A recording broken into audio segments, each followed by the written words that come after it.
I'm Dwayne Brown. Tonight on KPBS Evening Edition, Southern California Edison takes its first step toward a possible lawsuit over troubles at the San Onofre nuclear plant. San Diego's Democratic leaders meet to talk about the sexual harassment claims against Bob Filner. Tonight, we look at possible strategies for the mayor under fire. And San Diego's port says benvenute to a deal bringing hundreds of new cars to the area. KPBS Evening Edition starts now.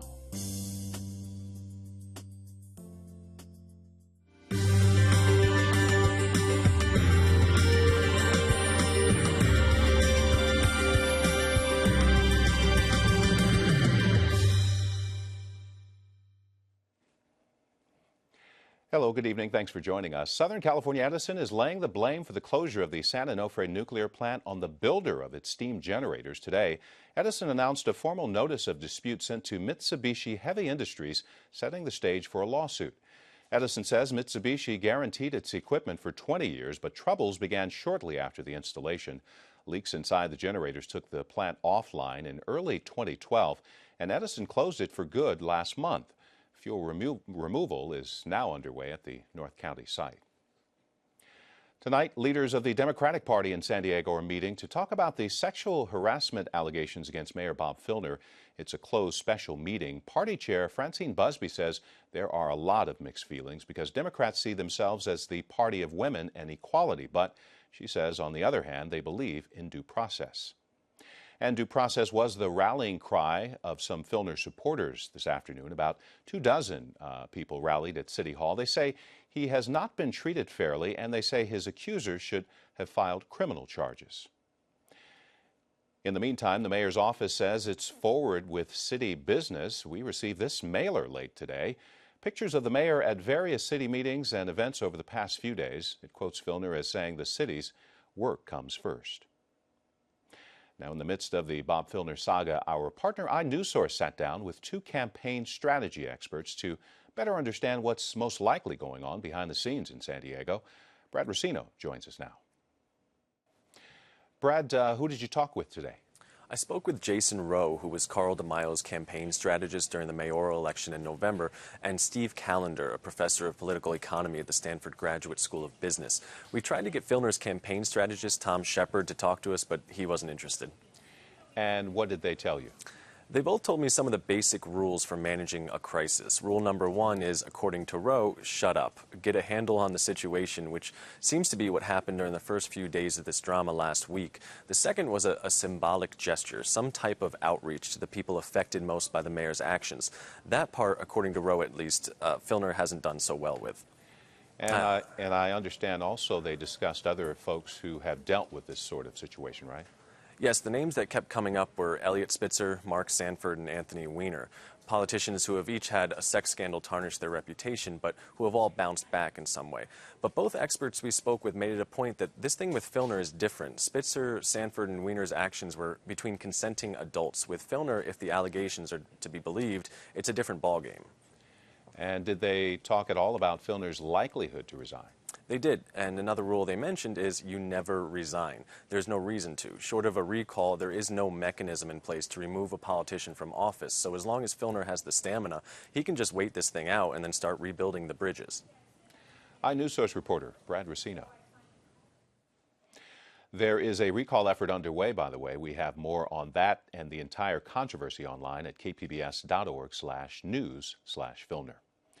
Now a follow-up on another story from iNewsSource. The North County Transit District has moved forward tonight with a policy to delete emails after 60 days. The rule applies to memos and notes considered not to be public records, and it leaves agency employees to decide what should and should not be a public record. iNewsSource and other agencies have been obtaining documents such as emails and covering the transit agency's recent troubles. The Internal Revenue Service says it's done so well. It's cutting costs. In cutting its costs, it's canceled Monday's planned furlough day. The IRS has observed 3 furlough days this year because of federal budget cuts. The agency will decide in a few weeks whether to cancel any additional furlough days.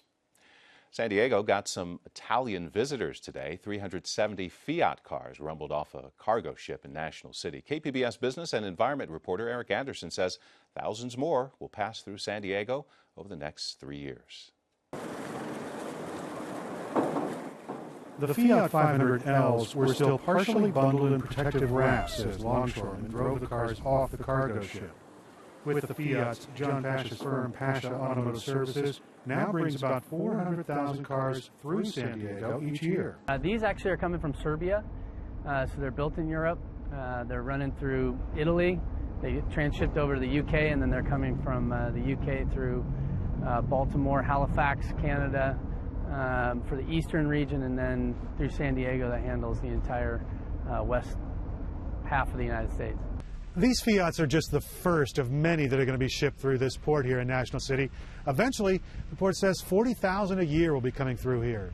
Port Commissioner Marshall Merrifield says this is only a small slice of the port's revenue, but it means a lot. To be able to connect with a brand like Fiat, which is the fourth largest manufacturer of automobiles in Europe and the 11th largest one in the world, is terrific, because as they build their brand, more business happens for all of us.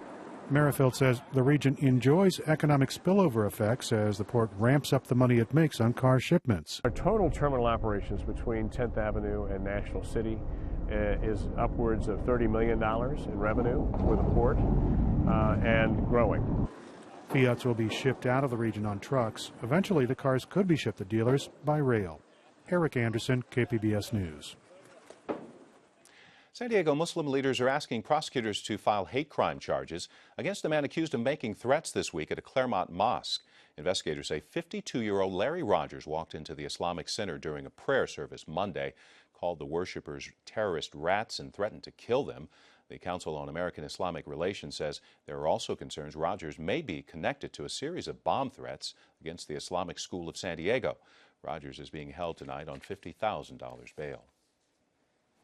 A state lawmaker from San Diego is calling for a boycott of Florida because of the acquittal of the man accused of shooting teenager Trayvon Martin. Assemblywoman, Shirley Weber says California's Legislative Black Caucus wants the boycott to send a message to Florida. Martin's parents say they are still considering a civil lawsuit against George Zimmerman, and the U.S. Justice Department is looking into possible civil rights violations. Janet Napolitano has been confirmed as the first female president of the University of California system. The Board of Regents approved her appointment today, but it wasn't without controversy. Immigration activists didn't like her record of deporting people as Secretary of Homeland Security. Others criticized her lack of experience in education, but supporters cite Napolitano's political aptitude and say it will help the UC system. She's expected to start in September. 5 San Diego schools are getting a share of a $2.5 million grant from the Defense Department. The money is being given to schools in areas with high concentrations of military families who tend to move a lot. That can mean gaps in schooling for some students. It's really targeting their English skills, and then we're also going to provide tutoring. So that's really nice. They'll get some after-school tutoring in case there is that gap as they transitioned in to one of these school sites. The money will be used for technology and teacher training to boost academic performance. It will also help fight obesity by supporting nutrition education and outreach for parents. The National Affordable Health Care Law kicks in next year, but what exactly does it mean for San Diegans without health insurance? Peggy Pico finds out. Covered California, the agency in charge of the state's insurance exchange under the Affordable Health Care Act, has begun to train 2,000 people. Their goal, outreach for the uninsured to help them prepare for the plan's October 1st start date. Here with further details is Gary Rado with San Diego's Council of Community Clinics. And Gary, welcome back. Thank you, Peggy. Remind us again what happens on October 1st. On October 1st, Covered California, which is the name for the health insurance exchange here in our state, will be going live with their website. People will be able to pre-register for benefits in the exchange. And get prepared for actually what's coming on for the Affordable Health Care Act, correct? That's a key portion of what the Affordable Health Care Act does, which creates this health insurance exchange. Who can apply? Anybody who makes 138% of federal poverty level, up through 400% would get a subsidy, and even beyond that, even if you don't get a subsidy, you can apply. So just about anybody can go on the website and see if they can purchase coverage and if it's a good deal for them to purchase coverage. About how many people in San Diego might be? We're expecting in the first year that there'll be somewhere between 30 and 60,000 that will subscribe to a plan in covered California, one of the 6 health plans that have been approved by that organization. I know there's about 13 tentative plans approved. Can you give us some examples of what they are? Well, for San Diego, there are 6 plans that will be active, will be offering insurance to San Diegans. So that'll be Sharp Health Plan, Kaiser, Anthem Blue Cross, Blue Shield, Molina, and I'm forgetting the 6th offhand. We'll have it on our website. What sort of benefits do these plans offer? Are we talking full medical, dental, vision? What's sort of the caveats? There are 10 items that are considered essential health benefits that all these plans must provide. So you're talking mental health services, you're talking hospitalization, you're talking different types of specialty care, you're talking pediatric, oral health, and vision. So a wide variety of things, just about anything you can think of, including rehabilitative But as you care. said, there are essential elements that they all must cover. How much do these plans cost as far as the range goes? You know, it's really going to depend.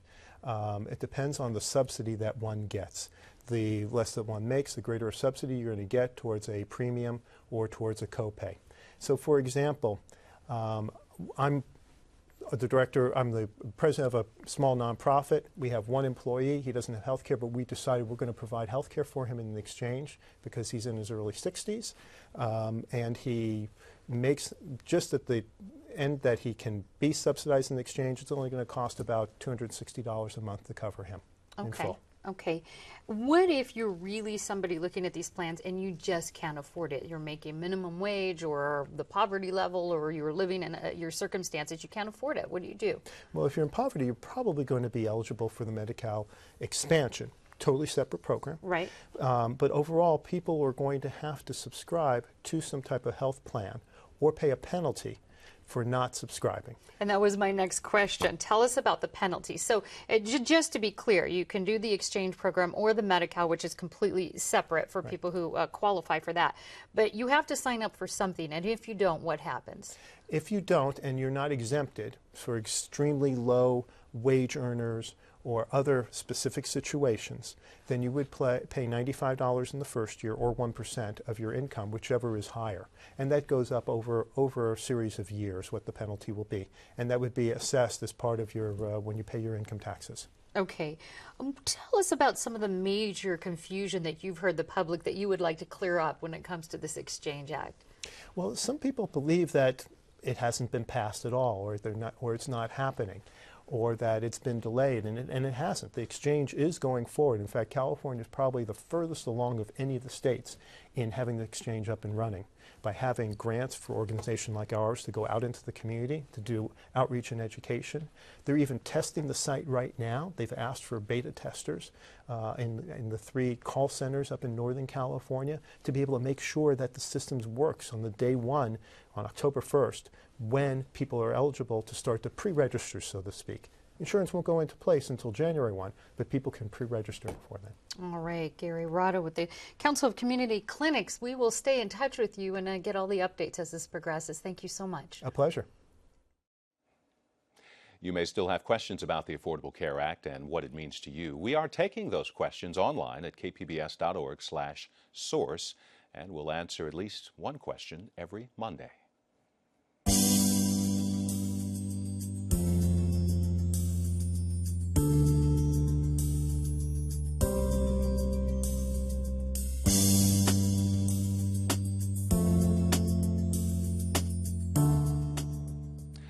A fire in Mountain Center has now grown to more than 22,000 acres. More than 6,000 people have been forced out of their homes.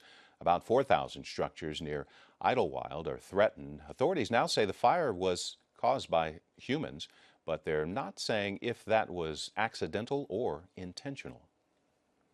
Tijuana is now the first city in Latin America with all digital television. They were supposed to make the switch back in May, but pushed it back when residents protested today. There were quite a few people who still weren't prepared with digital converter boxes. The Mexican government is giving them away to low-income residents. Tijuana is a test case for the rest of Mexico. The government hopes to have the country off analog by the end of 2015. Switching to all digital will open up valuable broadband space for internet and other wireless services.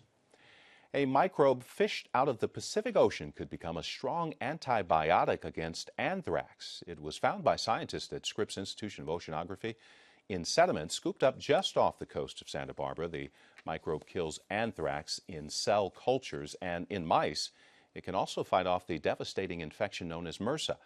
While there are already some antibiotics effective against anthrax, Scripps researcher William Fennec says this one could help address the prospect of manipulated anthrax. There could be bioengineered strains of anthrax that could be created, which would be resistant to everything we have currently on the market. So having these things in development, both for MRSA and for anthrax, represents an important step in protecting us for the future. The compound is a long way from becoming a drug, but Fennec thinks it shows just how promising the ocean is for further research. He says it's been decades since anyone created a truly new antibiotic out of substances found on land. A new study finds using some health and fitness apps on your mobile phone puts your privacy at risk. Peggy Pico has tips on how to protect your sensitive information. The consumer protection group Privacy Rights Clearinghouse studied 43 popular free and purchased health and fitness apps from both a consumer and technical perspective. Their key findings: considerable privacy risks to users and significant disclosure issues. Here with more details is PRC Director Beth Givens. And Beth, welcome. Thank you, Peggy. Tell us about the sampling of the kinds of apps that your team looked at. Yeah, this was a relatively narrow study looking at the health and fitness apps, and we chose the kinds of apps that people choose for themselves. The very popular apps available from the two stores, online stores. Weight loss, big area. Blood glucose monitoring for people monitoring for diabetes or pre-diabetes. Smoking cessation, pregnancy tracking. Let me think. That's a pretty good, some pretty popular sampling. ones, yeah. And then some running ones, right, that track your miles and things like that. Exercise and fitness. Right. Yeah. I noticed in the study that it didn't include an estimated 40,000 hospital or doctor-based applications. So how come? There is a category of apps in which you have a relationship with a doctor or a healthcare system, and they're actually getting information from you. Those are more likely to be covered by HIPAA, the federal privacy law, and also California's privacy law. So we decided just to stick to the apps that people are choosing from the marketplace. And I want to let folks know, we're intentionally not naming specific apps because your findings are about sort of this disturbing trend as opposed to specific apps being, good or bad. What made the health and fitness apps that you looked at in this study, those 43 kind of popular ones, what made them a privacy risk?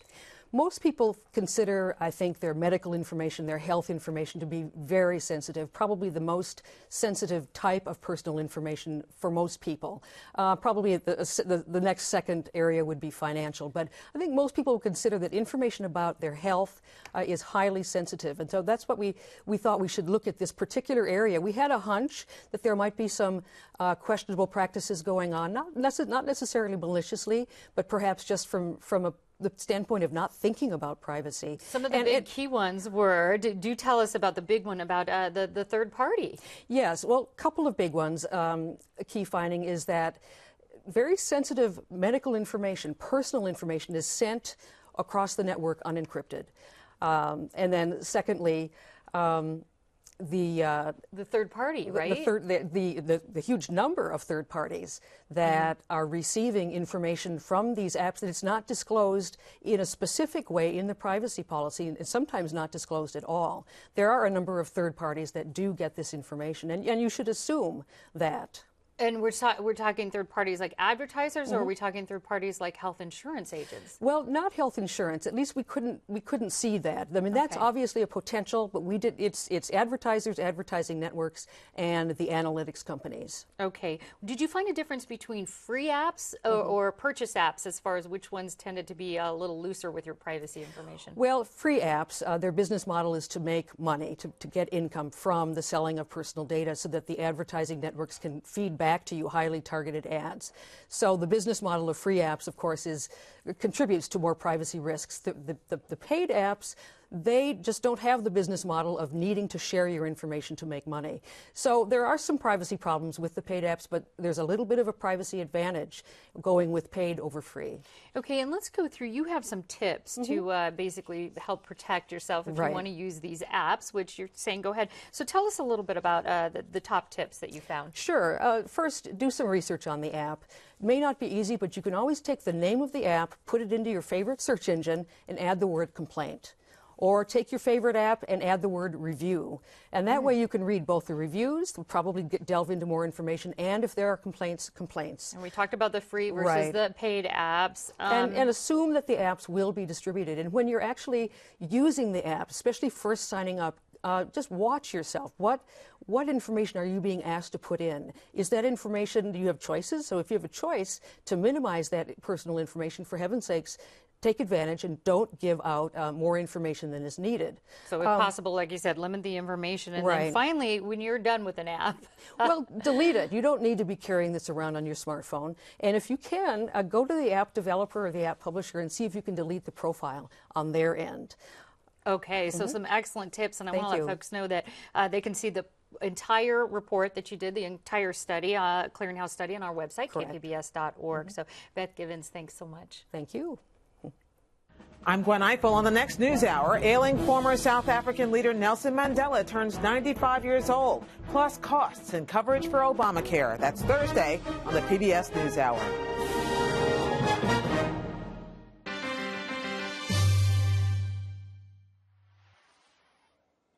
St. Mark's Episcopal Church in City Heights will celebrate its centennial Saturday. It's grown from a bungalow with 18 worshipers to a modern facility with a food pantry and computer lab. The church has evolved to serve an ever-changing immigrant community. Speak City Heights video journalist Brian Myers brings us this snapshot. How about cowboy chili with cinnamon? Okay.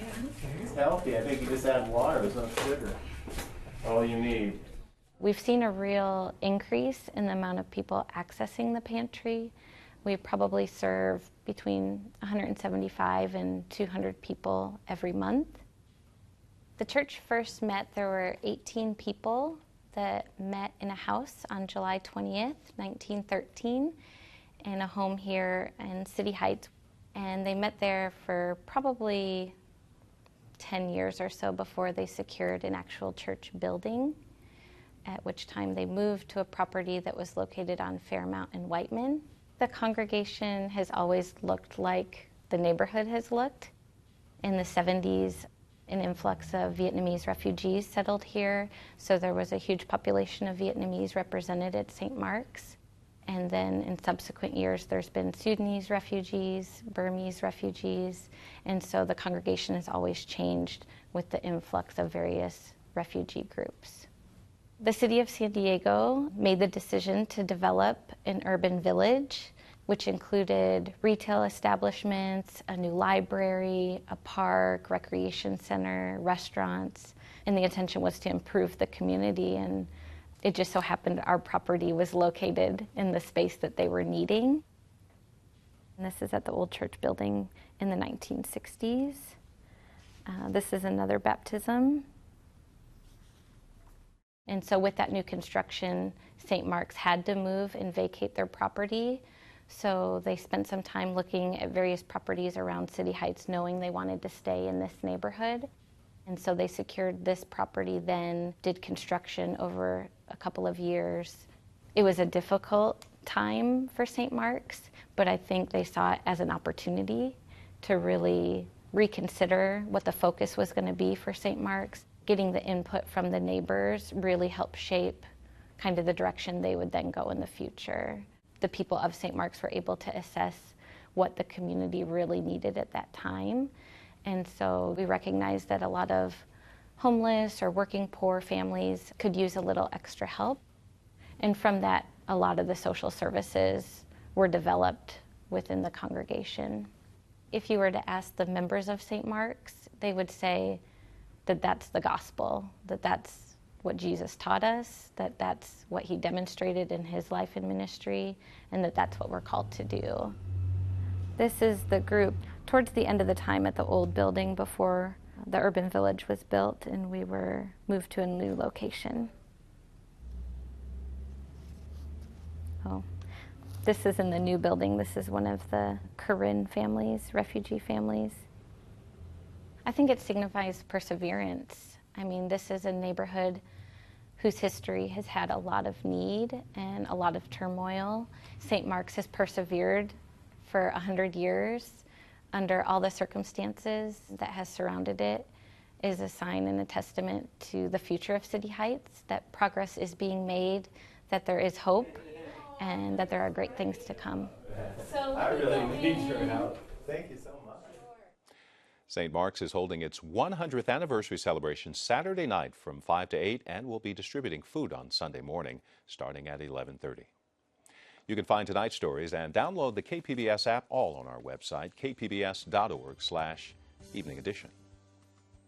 Thanks for joining us. Good night.